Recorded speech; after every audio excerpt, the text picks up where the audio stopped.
Hello, I'm Mike Gordon, and welcome back to my perfect playthrough of Crash Bandicoot 4! Last time we defeated Dingodile and all but completed the second warp room. And however, we are still missing the gold gem from Hang 'em High. We're missing both gems and the relic from Tomb Time. And we're missing the second gem and the relic from Boneyard. The reason for this is because, well, Hang 'em High Hang 'em High, the gold gem in Hang 'em High is locked behind the 6th warp room, and we don't have 10 relics yet. We need 10 relics in order to access that part of that level.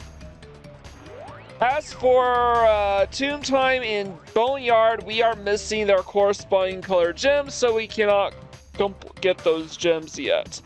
So today, since we defeated Dingodile, we will eventually take this lift, but since we've beaten Dingodile, we've now unlocked the 3rd warp room. There are 2 levels I want to do in here, and this one, the first one we're doing, is really hard. Well, haven't we gotten far for a pair of fuzzy marsupials? I am Dr. Nefarious Tropy, master of time and creator of the very time twister machine you see before you. Uka Uka and Dr. Cortex have sent me to end this little charade, so you won't be leaving my area with the crystals. I swear it. And yeah, this is, believe it or not, the only cutscene we're going to be watching in this episode, because we're only going to get the color gems in this warp room. The pink and the red one specifically. In this one, okay, the level design when playing casually isn't too bad, but this is one of the hardest one of the absolutely hardest gold relics to get in the entire game. It is arguably the hardest gold relic to get in the entire game, and is one of the hardest platinums. So even though it's not a vehicle one, there is a lot of moving pieces you need to take into account, because going forward, we need to be worrying about RNG. As far most levels, we will be have to worry a ton about RNG. And this is a notoriously RNG-centered level as far as getting the Platinum Relic. But first things first, I'm not putting up the hints for this, even though this is technically our first shot at a death route that we've had this run. Technically, there are 5 colored gems, and the general rule of thumb is that they all lock behind death routes. However, there are 2 exceptions to this. One's the red gem, which is actually in an area that you have to backtrack to, and the other is the gold gem, which is locked behind the 6th warp room. We need 10 relics to access that one. This is the first death route that is a literal death route a la Crash Bandicoot 2, where the objective is to get to that platform without taking a single death. So on that front, this stage can be pretty tough. I'm not gonna reach that. Actually, what I just did, that was supposed to be the intended route. Though personally, I would just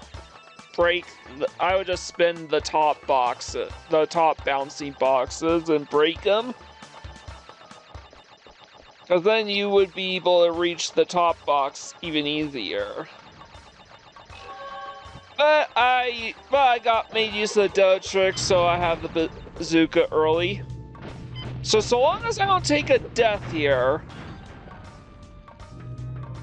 we will be able to access the death route.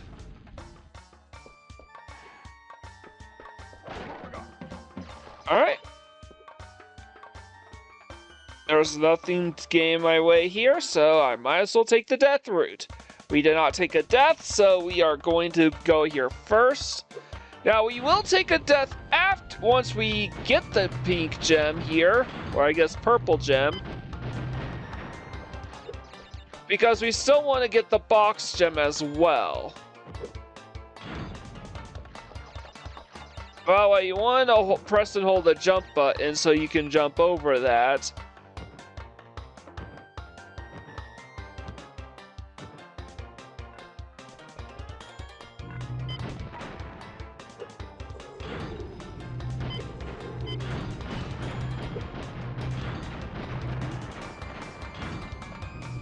So, I'm not quite sure if these guys throwing the flames could be considered Jeffs, because they're the only human enemies in this game that look nothing like Jeff. Like, they don't have the flat top heads, they don't have the glasses. They're just completely covered in those masks.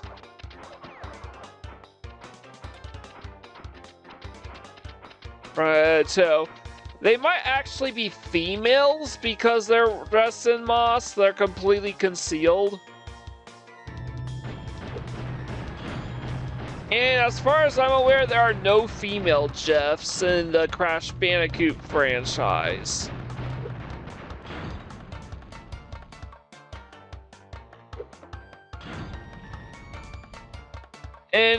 And to be fair, yes, Crash Bandicoot is a comedic series. Here's the purple gem. Now I'm gonna die.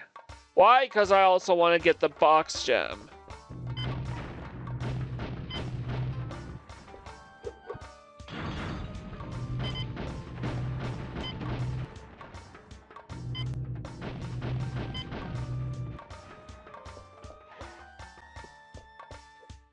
By the way, the portal to the death route, once you nab, first of all, you can die in the death on the death route, in the platform that'll take you there will still be there. Furthermore, if you nab the gem on the death route will also remain.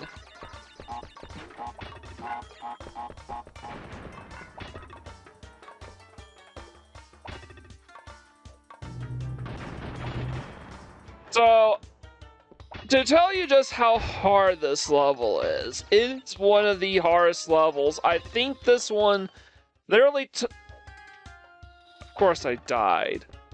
Trying to have that one Wumpa fruit.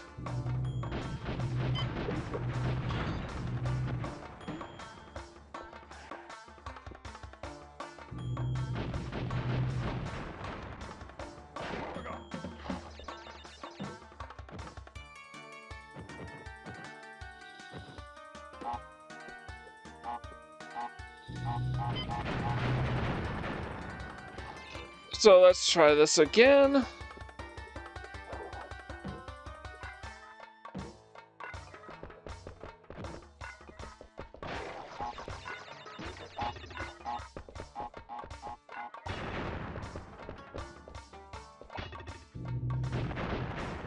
I'm just being... I did not mean a slide.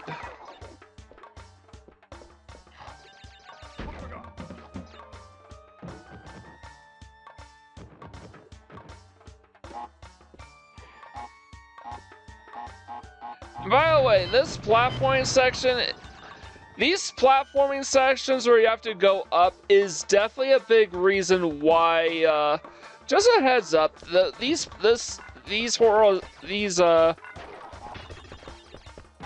platforming sections where you have to go up are one of the chief reasons why this level is so notoriously difficult to get the gold or platinum relics in. It's the RNG. It's not just the RNG, but the careful timing and the platforming you need to worry about.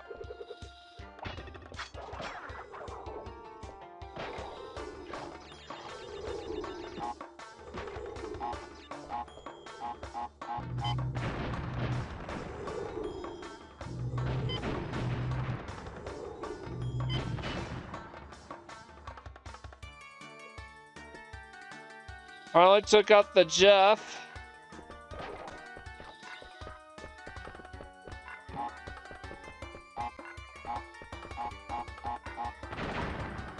So when I mentioned that the Arabian stages are some of the hardest stages in the game to get the Platinum Relic in, it's a slight exaggeration, but I was very much thinking of High Time when I mentioned that. Okay, so we got the box gem, and now the hard part. The hardest part of this entire run so far. And the worst part is this isn't even the only difficult Platinum Relic we will be taking on this episode. Like, this is going to be... I'm just going to skim all the way to the penultimate attempts with this one. Look at this. The Sapphire time is 2 minutes and 12 seconds. Then you have to cut more than half of that away, and that is the goal time. And then just a little more than 7. Yeah, I'm just suiciding here. And if you want to know, I suicide at the very start of the level in order to manipulate RNG. Because this is such an RNG intensive level, the opening cinematic when you begin the level for the first time has to play, and that messes with the RNG. So ideally you either reset the level. Okay, good, I grabbed the guardrails. I was getting really weary of falling to my death at this point because Crash at the end just wasn't grabbing the guardrails. That's another thing you need to take into account. And the last thing you need to do too is you need to keep the Aku Aku masks until the end. You literally cannot complete this stage, get the platinum without this. And ideally, you don't have to do the tornado spin because, believe it or not, the tornado spin is way slower than just running to your destination. The only thing that's arguably faster is slide spinning. But I managed to beat the platinum time rather convincingly. Disappointing to find out I wasn't anywhere close to the developer time, but man, I literally had to shave off like an hour's worth of footage for this. Strange thing is, even though it is the hardest gold relic in the game, it's not the hardest platinum relic in the game. Now, this isn't as hard a relic to get, or as hard a level as High Time in general, but it is the only other level in the third warp room with 8-color gems, so I'm gonna do this one next. I know we will not be finishing the third warp room. We will not be finishing the third warp room today, and the reason being is because, well, you look at the time. What? And at the bare minimum, I will be completing 10 levels, and as well as the boss fight.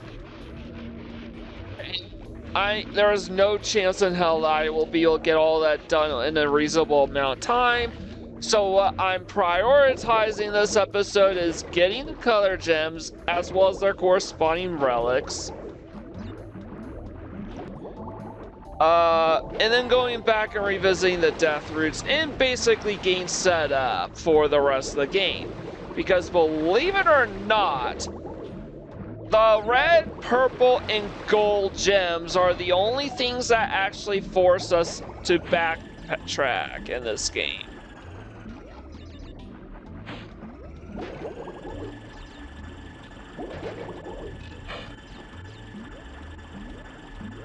Now, as far as getting the gems go, this is definitely a bit on the tricky side.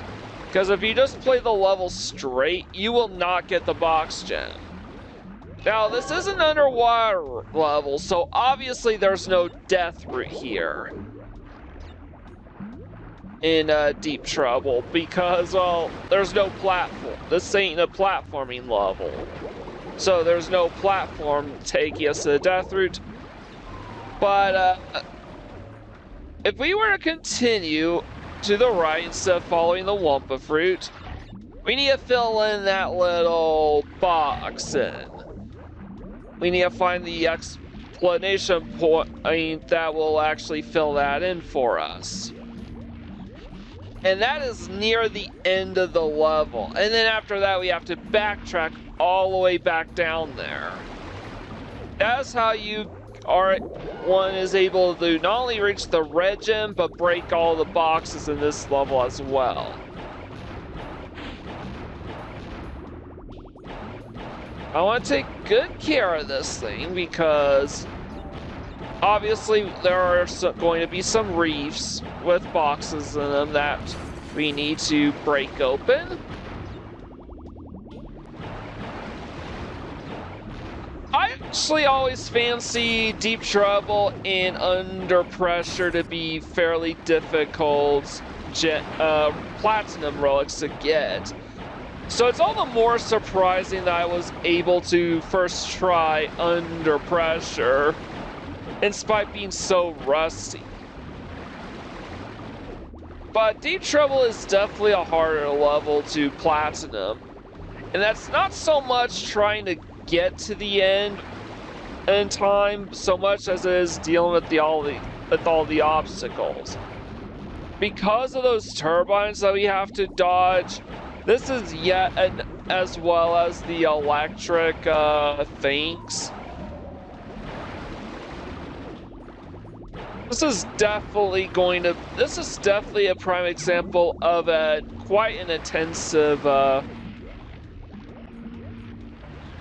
quite the intensive RNG fest. So now we have to go down. We are going back because we broke the explanation arc. And luckily all we have to do to break a TNT underwater is to tap it. And just like that, we are now free to enter this side of the level, where all the remaining boxes that we need to open remain. Dodging the pufferfish.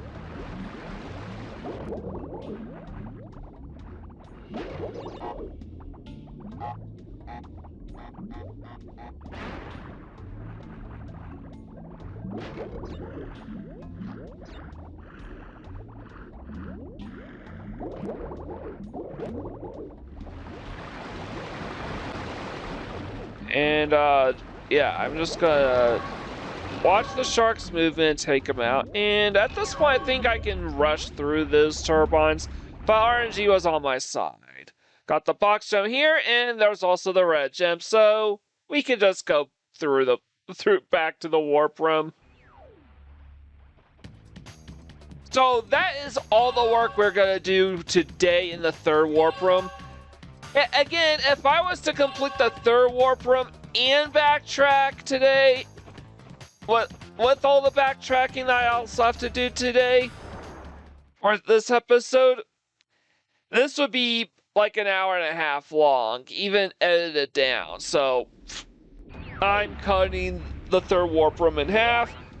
Oh yeah, and before we continue on, I'm gonna gun for the Platinum Relic.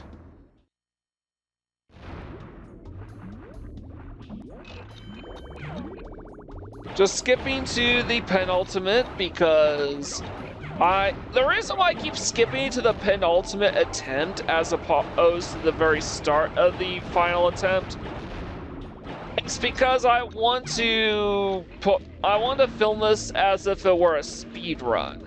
Because technically this is a speed run. I am playing this on actual hardware. This isn't an emulator run at all.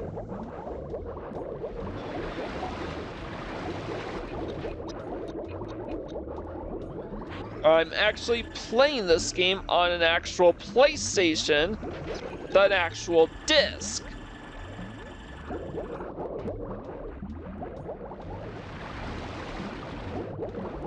And yes, I was definitely struggling quite a bit with the obstacles and the RNG.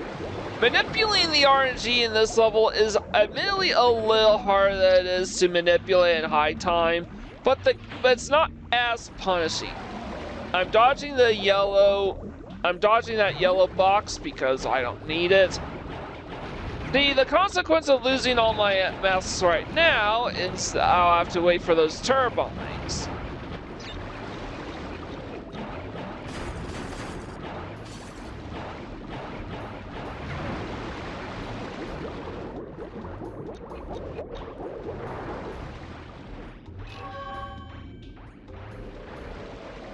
And all I can do now is hurry.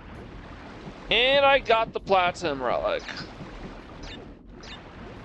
You don't want to wait too long, so I'm actually glad that the RNG was in my favor on this attempt. I think it took me about 20 minutes to get the Platinum in that level, honestly. But that is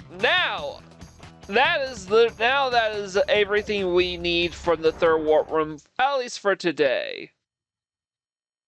Before I enter this secret warp room, I'm going to return a boneyard so I can lay the first warp room to rest.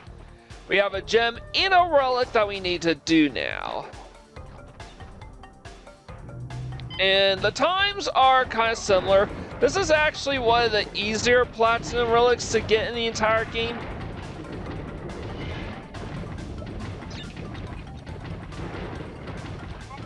We'll be prioritizing the gem to start. There is a catch though. If you do make use of the time trial, you won't be able to use any checkpoints in the death route at all.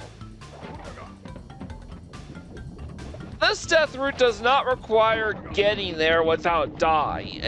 You only need the red gem.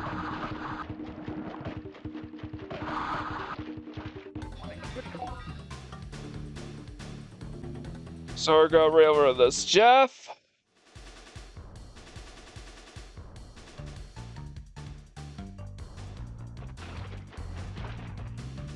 See, this is this introduction of the steel-crated checkpoints. So if I did not activate time trial, I would have access to those checkpoints right now, but, you know, I do.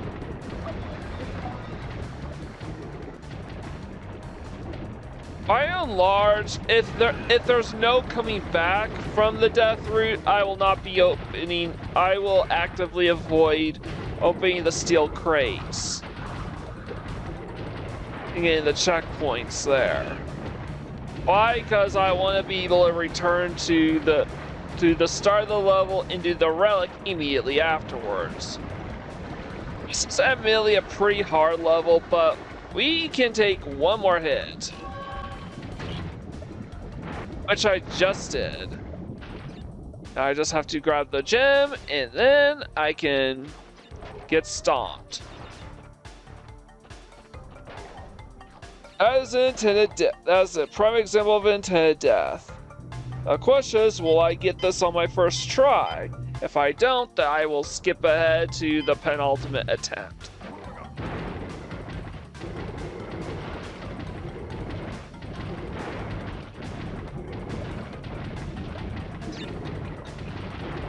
Now, my objective here, I need the Aku Aku masks because of the invincibility that it provides.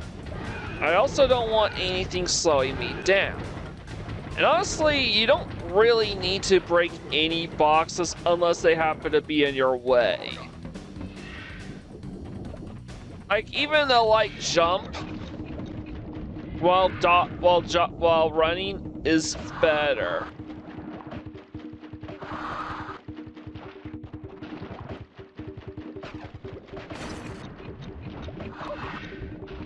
Dodge the death route because we don't want to go back there.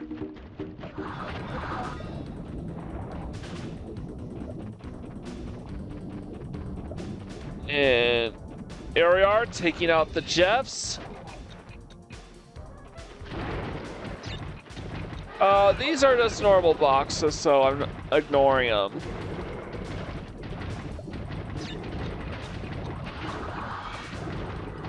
That's okay. We don't really need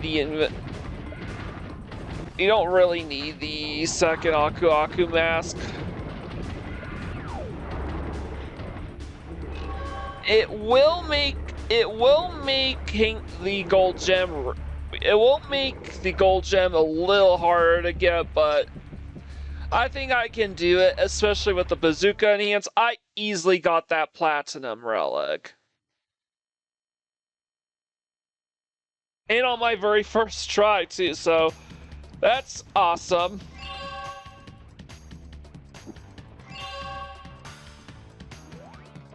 Only 3 levels so far have I gotten the platinum on the very first attempt, and they were all in the first warp room. That is not a coincidence. So now we're taking this lift to the secret warp room. And looky here, it's a mass-producing jet factory. And the levels I'm most interested in is level 27. You only unlock that level once you have 10 or more relics. In fact, you unlock each level with every increment of 5 relics, up to 25. There's no other level you unlock by getting 30 relics. But wait a minute, the pause menu suggests that there's 28 relics and 42 gems, so what gives? Well, this is another reason why I'm splitting the third warp room up into 2 episodes. And we'll wrap this up, the third warp room up next time. Spoiler alert, there are 2 secret levels. Like, that levels aren't even available here in this warp room and can only be accessed via entry through secret entries in said warp room. So I'm actively trying to avoid the nitros there.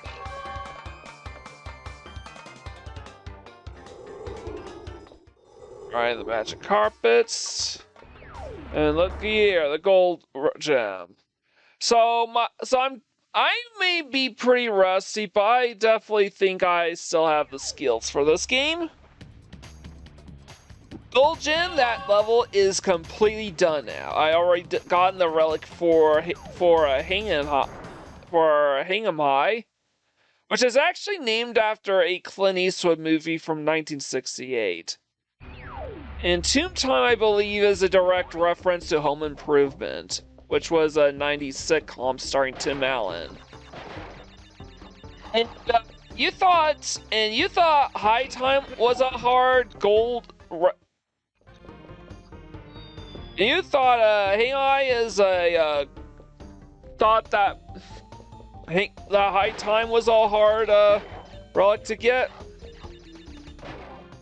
Okay, so I suicided there because I realized, not because of RNG, but because I forgot that I wasn't supposed to grab that yet. Remember, we are missing the box gem as well as the death root gem because there are boxes on the death root that we couldn't access previously. But now that we have the purple gem, we can actually go there. But we still have to visit a secret warp room.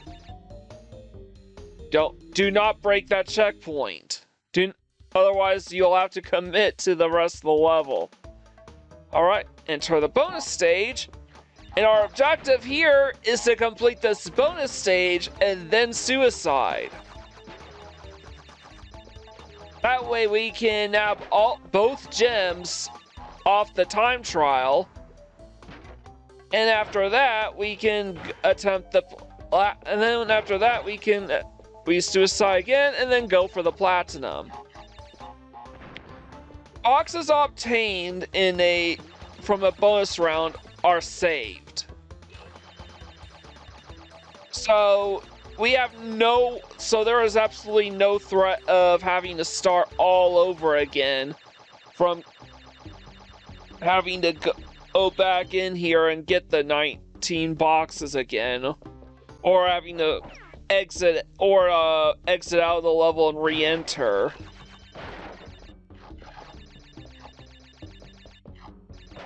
So I'm skipping ahead to the penultimate attempt.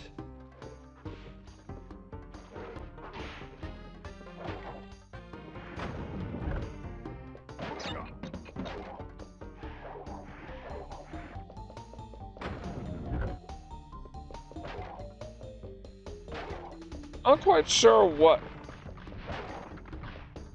Oh, right. Oh, yeah, okay, I have to remind myself. I was thinking ahead. Jumping too far ahead here.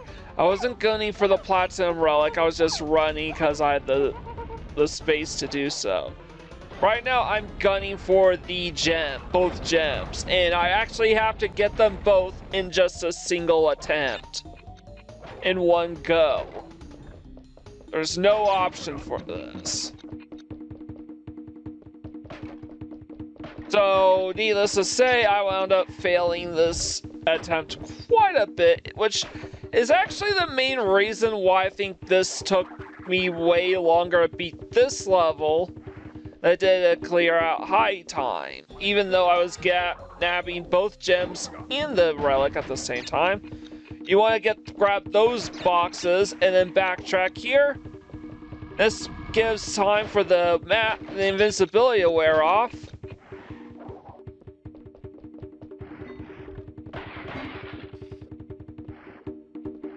Don't need to worry about any dangers or obstacles in the death route.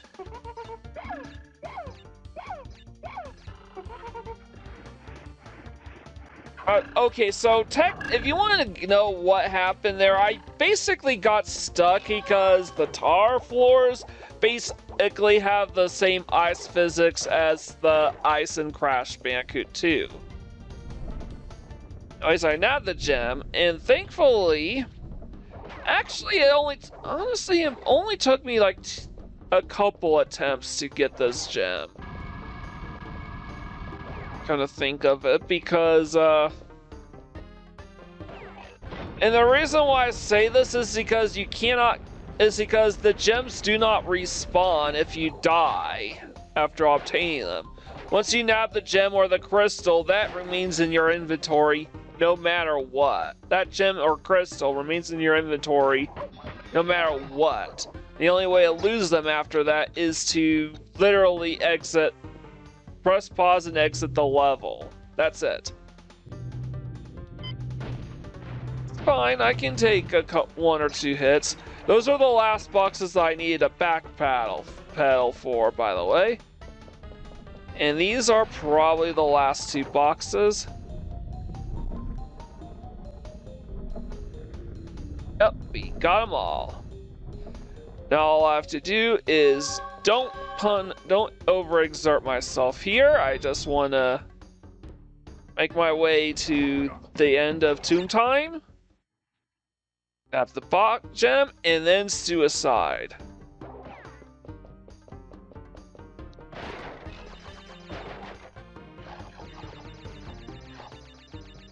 Yeah, that was a bad one. Penultimate attempt. This took me like an hour to get through this, to get this one. It is RNG intensive, there are really tight corners, you cannot slow down at all. The Platinum is way, way harder and far less forgiving than the Platinum in High Time. High Time has the hardest gold relic in the entire game due to the steep drop-off from Sapphire to Gold.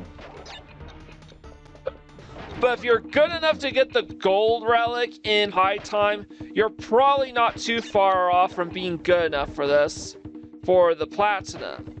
Here, you can be good enough for the gold relic and be so far behind on the Platinum it's not even funny. Tomb Time is without doubt the first truly unforgivingly difficult bosses, and I would say that both High Time and Tomb Time have the... See, it's not just the RNG I have to worry about too, it's also the timing of the jumps. I actually had to spin and jump at just the right moment, right as the invincibility dissipates, just to nab that 3 box in the air, and I barely got the Platinum. So, because of this, I'm now halfway done with Warp Room 3, and I'm completely done with Warp Rooms 1 and 2. Side note, there is another level we could have done in Warp Room, in the secret Warp Room, but I'm going to save that until the very end of my playthrough.